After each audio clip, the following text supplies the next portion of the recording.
विद्यार्थी आपण कालच्या तासिकेमध्ये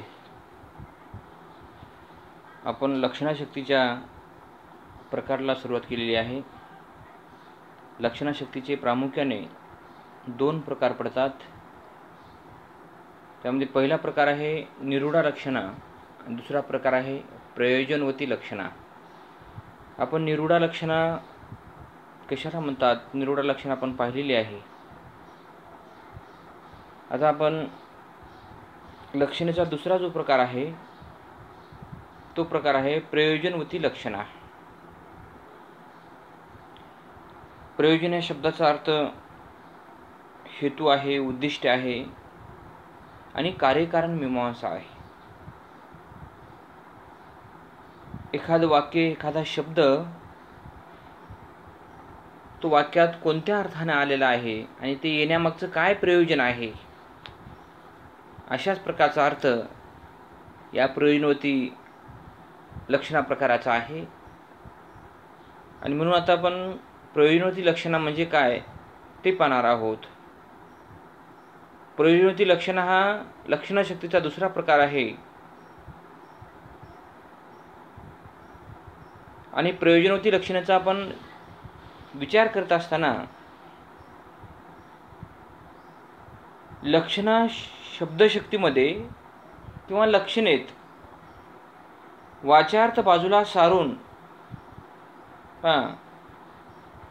जेव्हा लक्षणा शब्दशक्ती आपल्या समोर उभी राहते, आपल्या निदर्शनास येते, आपल्याला त्या वाक्यातून शब्दातून अर्थ जेव्हा सूचित होतो तेव्हा त्या वाक्यामध्ये, त्या शब्दामध्ये वाचार्थ नसतो असं अजिबात नाही। वाचार्थ असतो, थोडा बाजूला असतो, लपलेला असतो, दडलेला असतो। आणि म्हणून प्रयोजनवती लक्षणाचा आपण जेव्हा विचार करतो तेव्हा वाचार्थ बाजूला सारून त्याला प्रयोजन असावे लागते। वाचार्थ बाजूला सारून त्यात प्रयोजन असावे लागते।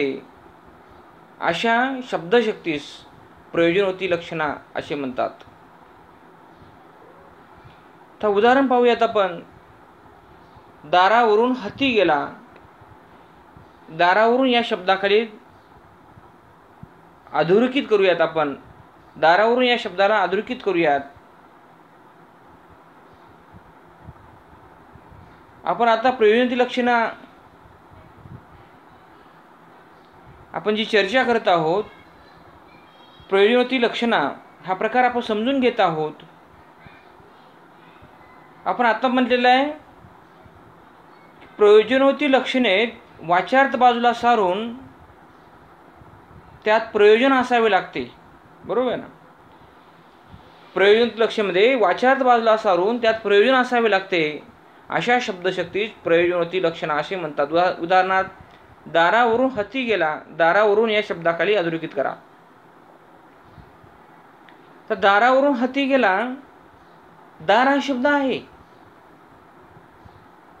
दार म्हटल्यानंतर आपल्यासमोर डोळ्यासमोर प्रतिमा येते की आपण घरात प्रवेश ज्या ठिकाणाहून करतो त्याला आपण दार म्हणतात। चार लाकडं असतात, एकमेकांमध्ये अशी गुंफलेली असतात, एकमेकांमध्ये खुपसलेली असतात, लाकडाचं दार असतो। आपण दार म्हटलं तर आपल्यासमोर लगेच प्रतिमा आपल्या डोळ्यासमोर येते। परंतु या ठिकाणी दारावरून आहे, दारावरून हाती गेला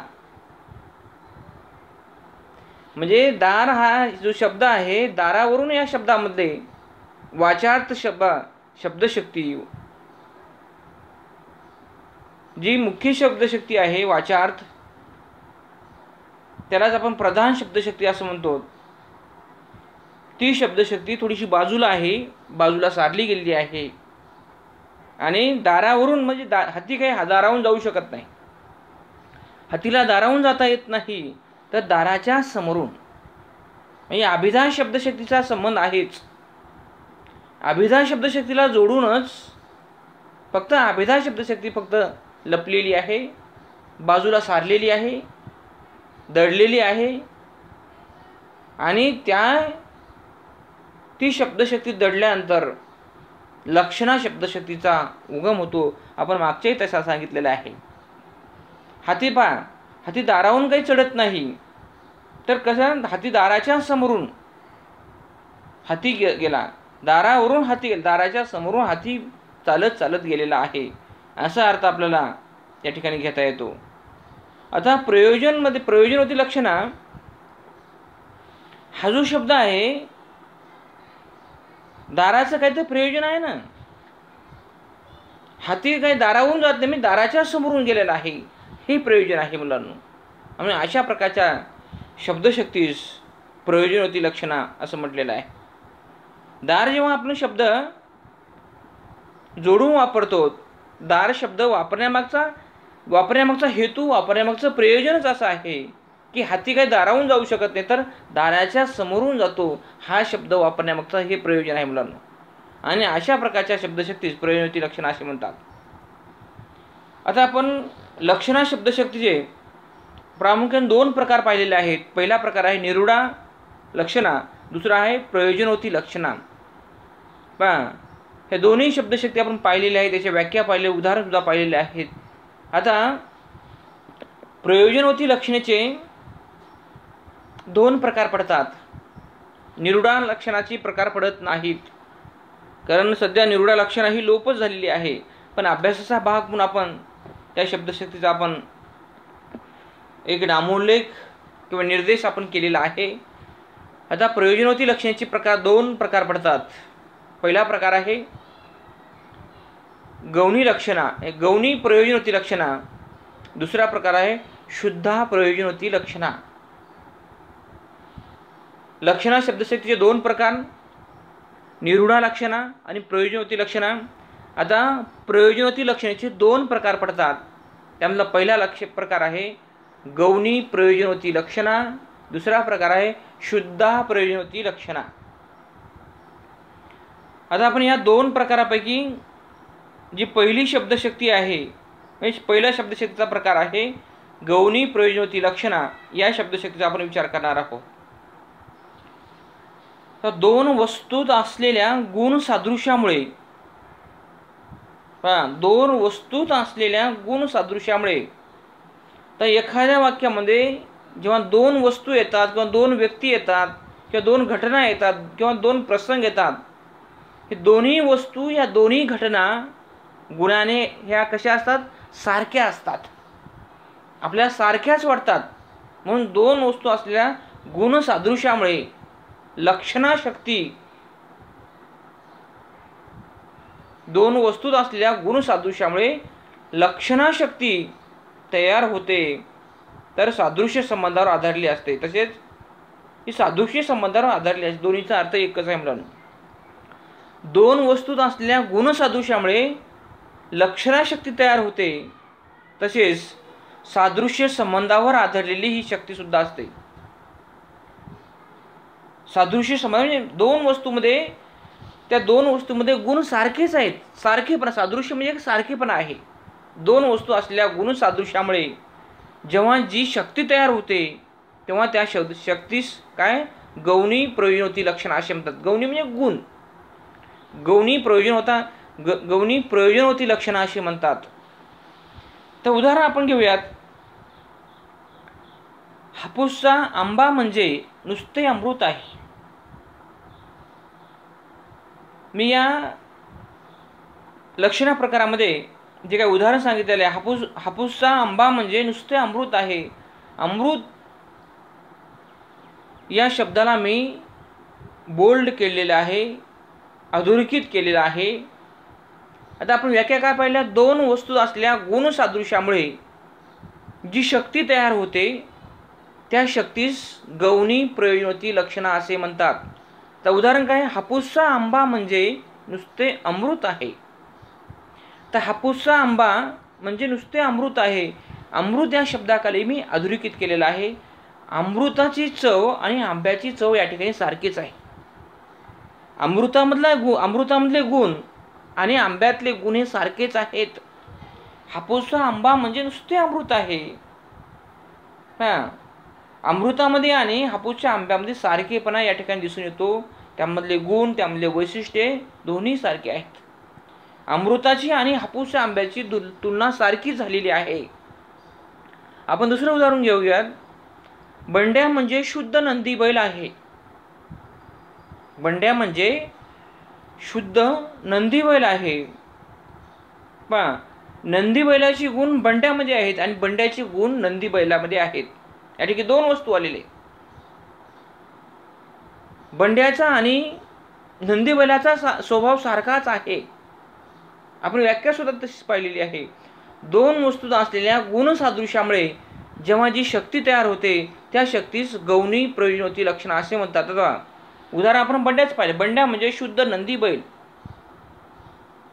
नंदी बैल ज्या पद्धतीचा आहे त्याच पद्धतीचा बंड्या सुद्धा आहे. म्हणून अशा पद्धतीने या दोन्ही उदाहरणातून गौणी प्रयोजनवती लक्षण तयार होते. आता या ठिकाणी या लक्षणा शब्दशक्तीमध्ये आपण वेगवेगळ्या घटकांच्या माध्यमातून या शब्दशक्तीचा विचार करत आहोत. मम्मट आणि प्रयोजनवती लक्षणाचे 6 प्रकार मांडलेले आहेत. हे अशा प्रकारचे प्रश्न परीक्षेमध्ये MCQ जेव्हा परीक्षा होईल तेव्हा MCQच्या परीक्षेमध्ये प्रश्न येतात. संस्कृत अभ्यासक मम्मटांनी काव्यप्रकाश ह्या ग्रंथामध्ये त्यांनी प्रयोजनवती लक्षणाचे 6 प्रकार मांडलेले आहेत. तर ते 6 कोणकोणते प्रकार मांडले आहेत आपण पाहणार आहोत. तर आपण गौणी प्रयोजनवती लक्षणाचा विचार केलेला आहे. गौणी प्रयोजनवती लक्षणाची व्याख्या सुद्धा पाहिलेली आहे. आता गौणीचे प्रयोजनवती लक्षणाचे 2 प्रकार, गौणी प्रयोजनवती लक्षणा आणि शुद्ध प्रयोजनवती लक्षणा. आपण या ठिकाणी गौणी प्रयोजनवती लक्षण आपण पाहिलेली आहे. आणि या गौणी प्रयोजनवती लक्षणाचे काही प्रकार आहेत. 2 प्रकार पडतात. त्यामधला पहिला प्रकार आहे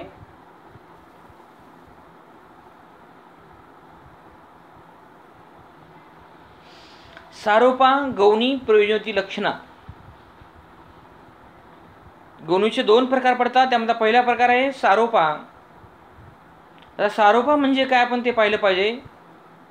2 वस्तूपैकी एकीचा दुसरीवर अध्यारोप असतो तेव्हा त्या शक्तीस सारोपा शब्दशक्ती असे म्हणतात.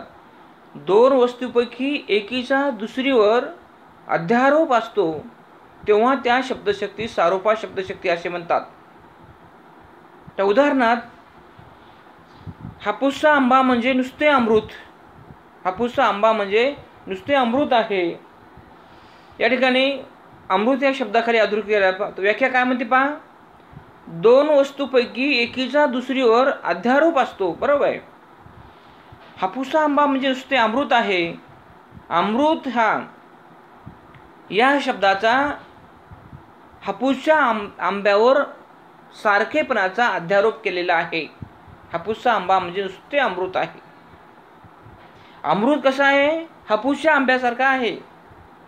अमृताचा आंब्यावर आरोप करण्यात आलेला आहे. सारोपा म्हणजे सारखेपणा. कारण हापूसचा आंबा आणि अमृत दोन्ही सारखे आहेत. म्हणून 2 वस्तूपैकी एकीचा दुसरीवर अध्यारोप जेव्हा केलेला असतो, जेव्हा होतो, तेव्हा अशा प्रकारच्या शब्दशक्ती सारोपा शब्दशक्ती असं म्हणतात. आपण याच गौणी प्रयोजनवती लक्षणाच्या प्रकारचे दुसरे उदाहरण पाहूया. हा तरुण मनुष्य वाघ आहे. हा तरुण मनुष्य वाघ आहे. तर मनुष्य कोण आहे माहीत नाही, पण तो मनुष्य कोणासारखा आहे? वाघासारखा आहे. तर वाघामध्ये जे काही गुण आहेत, वाघाचं जे काही जहालपण आहे, वाघामध्ये जे काही वेगवेगळे गुण वैशिष्ट्ये आहेत. वाघ हा जंगलात राहणारा प्राणी आहे. वाघ हा जंगलाचा राजा आहे. वाघाला सर्व प्राणी घाबरतात, माणसंसुद्धा घाबरतात. हे अशा प्रकारचे वेगवेगळे गुण, विशेष गुण, वैशिष्ट्ये त्या तो माणूस कोण आहे माहीत नाही. हा तरुण मनुष्य वाघ आहे. वाघासारखे सर्व गुणविशेष त्या माणसामध्ये आलेले आहेत. त्या वाघाचा त्या माणसावर अध्यारोप करण्यात आलेला आहे. वाघ जसा आहे तसा तो मनुष्य आहे, कोण आहे माहित नाही. अशा प्रकारची शब्दशक्ती ही सारोपा शब्दशक्ती आहे. आपण गौणी प्रयुक्ती लक्षणेचा एक पहिला प्रकार पाहिलेला आहे सारोपा. दुसरा प्रकार पाहणार आहोत साध्ये वसाना. साध्ये वसाना वाक्यातील उपमेय काढून केवळ उपमानाचीच योजना केली जाते. वाक्यातील उपमेय काढून केवळ उपमानाचीच योजना केली जाते किंवा रूपकाऐवजी अतिशयोक्तीचा वापर केला जातो. अशा शब्दशक्ती साध्यवसाना शब्दशक्ती असं म्हणतात. वाक्यातील उपमेय काढून केवळ उपमानाचीच योजना केली जाते किंवा रूपकाऐवजी अतिशयोक्तीचा उपयोग केला जातो. अशा शब्दशक्तीस साध्यवसाना शब्दशक्ती असं म्हणतात. तर उदाहरणामध्ये हा चंद्र भूतलावर उतरला आहे. हा चंद्र भूतलावर उतरला आहे. आता पहा, हा चंद्र म्हणजे कोणता चंद्र हे आपल्याला माहित नाही. हा चंद्र म्हणजे पहा, चंद्राचं नाव सांगितलेलं नाही. चंद्र कुठं राहतो हे नाव सांगितलेलं नाही. चंद्राचं ठिकाण सुद्धा सांगितलं नाही. हा चंद्र सगळं संभ्रमावस्थेमध्ये आपल्याला या उदाहरणातून बोध होतो. हा चंद्र म्हणजे कोणता चंद्र माहीत नाही. पण त्या चंद्राच्या ठिकाणी पहा, हा चंद्र भूतलावर उतरला आहे. कोण चंद्र आहे माहीत नाही, पण तो चंद्र भूतलावर उतरलेला आहे. आता दुसरे उदाहरण पाहूया. नुसते अमृत आहे. नुसते काय अमृत आहे. आपण आता व्याख्या काय पाहिली होती.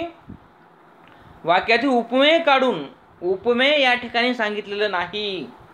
हे उपमेय आहे आणि त्या उपमेयाच्या ठिकाणी उपमानाची योजना केलेली आहे किंवा रूपकाऐवजी अतिशयोक्तीचा उपयोग केला किंवा रूपकाऐवजी अतिशयोक्तीचा वापर केला जातो. अशा शब्दशक्ती साध्यवसाना शब्दशक्ती असं म्हटलेलं आहे.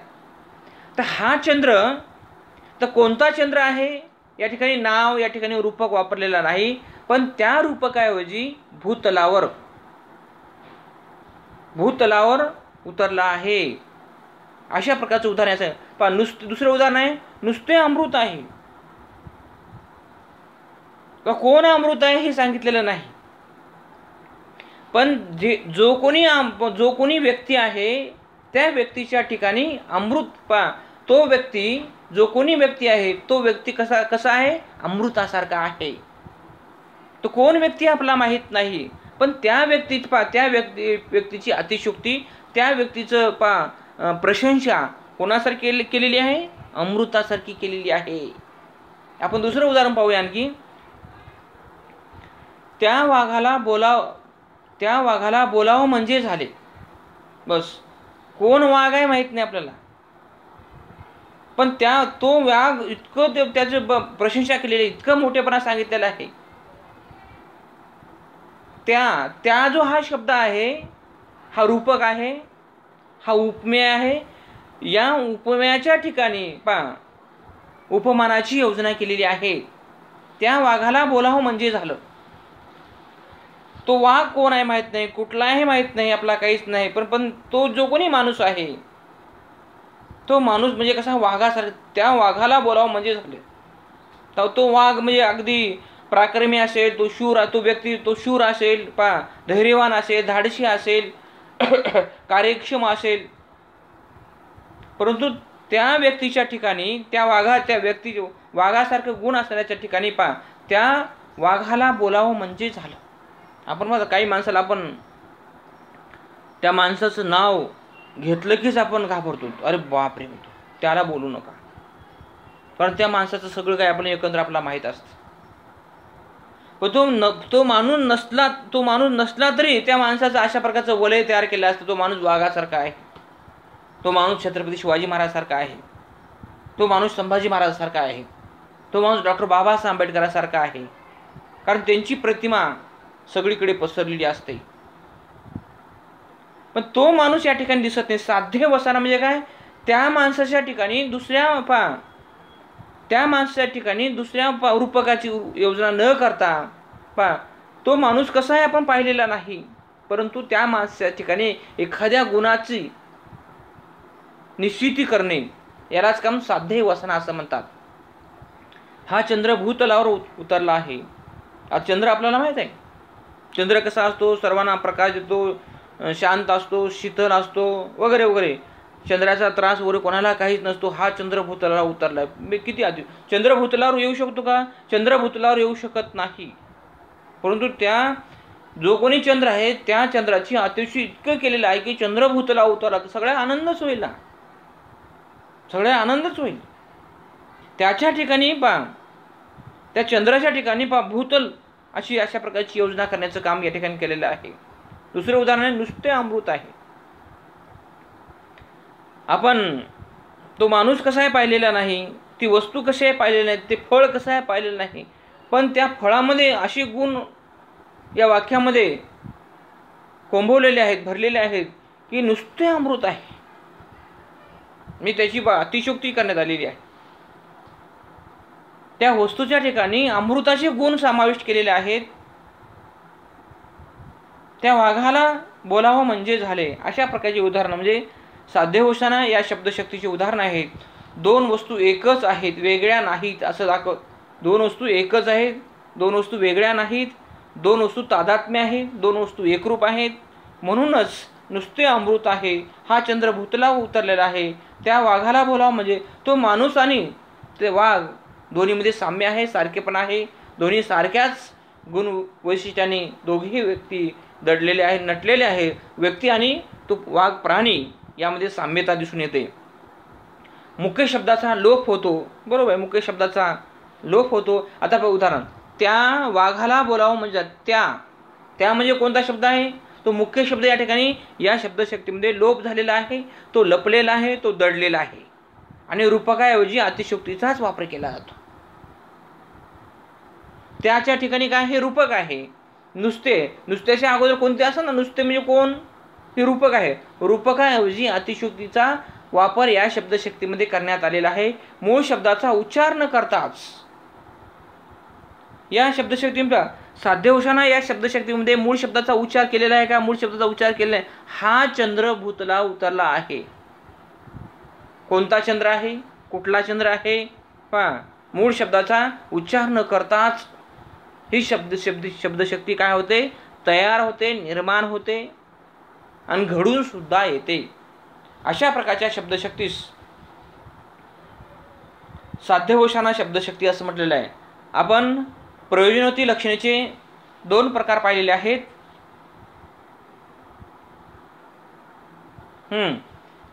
गौणी लक्षणा आणि शुद्धा लक्षणा.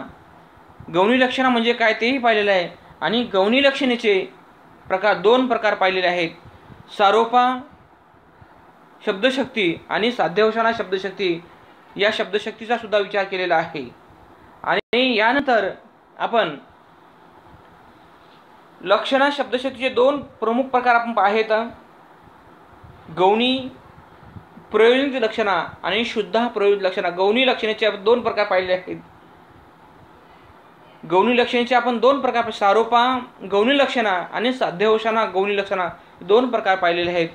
आता शुद्धा प्रयोजित लक्षणा या शब्दशक्तीचा आपण विचार करूयात. तर शुद्धा प्रयोजित लक्षणा ज्या वाक्यात वाचार्थ आणि लक्षात यांच्यात जेव्हा सादृश्य संबंध नसून सादृश्यतर किंवा सादृश्यखेरीज संबंध असतात किंवा निर्माण होतात तेव्हा शुद्धा लक्षणा असं म्हणतात. आपण गौणी लक्षणामध्ये काय पाहिलेलं आहे? दोन वस्तू जेव्हा गुणसादृश्य निर्माण होते, दोन वस्तू जेव्हा गुणसादृश्य निर्माण होते, दोन वस्तू या सारख्या असतात, दोन वस्तू एकरूप असतात, दोन वस्तू या तद्रूप असतात. अशा प्रकारच्या शक्तीस आपण गौणी प्रयोजित लक्षण असं म्हटलेलं आहे. गौणी प्रयोजनवती लक्षण असं म्हटलेलं आहे. दोन वस्तू आहेत. त्या गौणी प्रयोजित लक्षणाचा सारोपा हा एक प्रकार आहे आणि साध्यवसाना हा एक प्रकार आहे. आता त्यानंतर आपण शुद्धा प्रयोजनवती लक्षणाचा विचार केलेला आहे. ज्या वाक्यामध्ये वाच्यार्थ आणि लक्षात यांच्यात जेव्हा सादृश्य संबंध नसून सारखे संबंध नसतात, शुद्ध प्रयोजन लक्षामध्ये दोन वस्तूंमध्ये सारखे संबंध नाहीत किंवा दोन वस्तू सारख्या नाहीत, सादृश्यतर किंवा सादृश्याखेरीज जेव्हा संबंध असतात, अशा शब्दशक्ती शुद्ध लक्षणा शब्दशक्ती असं म्हणतात. आता पहा, उदाहरण पाहूया आपण. मी कालिदास वाचला. मी कालिदास वाचला या ठिकाणी दोन वस्तू किंवा दोन प्रसंग, दोन घटना नाहीत. मी कालिदास वाचला, मी आणि कालिदास वाचणारा आणि वाचलेलाही तो एकच व्यक्ती आहे या ठिकाणी. बघा, मी कालिदास वाचला, ज्यांच्यापासून पहा क्रिया सुरू होते, सुरू तिथेच होते, घडते तिथेच आणि पूर्ण तिथेच होते. मुलांना, मी कालिदास, मी हा व्यक्ती आणि कालिदास वाचणारा व्यक्ती हे वेगळे नाहीत. मी कालिदास वाचला हा एकच व्यक्ती आहे मुलांना. तर शुद्ध प्रयोजन लक्षणा आपण उदाहरण पाहूयात. मी कालिदास वाचला, तर मी कालिदास वाचला या वाक्यामध्ये दोन वस्तू, दोन घटना, दोन प्रसंग, दोन गुण सुद्धा नाहीत. वाचना मी जो कोणी मी आहे या ठिकाणी मी कोणी सांगितलेलं नाही. मी कोणी असेल, मग रामा असेल, सुदामा असेल, खंड्या असेल, दगड्या असेल, धोंड्या असेल, सीता असेल, कविता असेल, कोणीही असेल, मी कोण आहे या ठिकाणी सांगितलेलं नाही. मी परंतु वाचणारा जो कोणी मी आहे तो मी एकटाच या ठिकाणी वाक्यामध्ये आलेला आहे. तर मी कालिदास वाचला, तर कालिदासाचं नेमकं काय वाचलेलं आहे? कालिदास नेमकं काय वाचलेलं आहे? कालिदास हा संस्कृत कवी आहे, लेखक आहे, साहित्यिक आहे. आणि कालिदासाने काय कादंबरी वाचली का काव्यसंग्रह वाचला काय कथासंग्रह वाचला का संपूर्ण वाङ्मय वाचलेलं कालिदासाचं संपूर्ण वाङ्मय वाचलेलं आहे? अशा प्रकारचा स्पष्ट निर्देश या वाक्यातून होत नाही. मी कालिदास वाचला, वाचकाच्या मनामध्ये या वाक्यातून अनेक प्रकारचे अर्थ व्यक्त होतात. म्हणून या वाक्यातून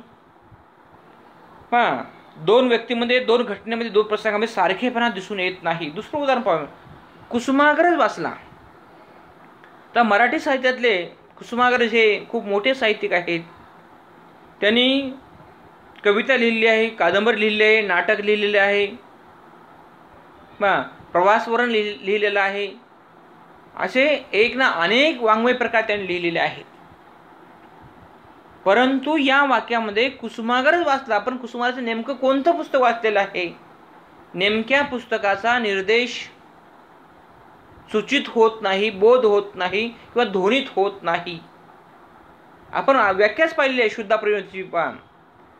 ज्या वाक्यात वाच्यात आणि लक्षात यांच्यात जेव्हा सादृश्य संबंध नसून सादृश्येतर किंवा सादृश्यखेतर किंवा सादृश्यखेरीज संबंध निर्माण होतात, तेव्हा शुद्ध लक्षण असं म्हणतात. मी कालिदास वाचला, यामध्ये सारखेपणा अजिबात नाही. कालिदास म्हटलं, उदाहरण म्हटलं ना, मी समजा मी वैजयंता वाचलेली आहे, मी फकीरा वाचलेला आहे किंवा मी फकीरा वाचलेली आहे. अशा प्रकारच्या एखाद्या पुस्तकाचा, विशिष्ट अशा पुस्तकाचा नामोल्लेख या वाक्यामध्ये केलेला नाही, म्हणून सारखेपणा दिसत नाही. सादृश्यखेरीज यामध्ये भिन्नता यातून दिसून येते. आता मी कुसुमाग्रज वाचला, कुसुमाग्रज इतका प्रचंड मोठा आहे. कुसुमाग्रजचं नेमकं कोणतं पुस्तक, कोणतं साहित्य, कोणतं वाङ्मय वाचलेलं आहे याची नोंद या ठिकाणी केलेली नाही, म्हणून ही शुद्ध प्रयोजनाची लक्षणं आहे. तर या शुद्ध प्रयोजन लक्षणेचे सुद्धा काही प्रकार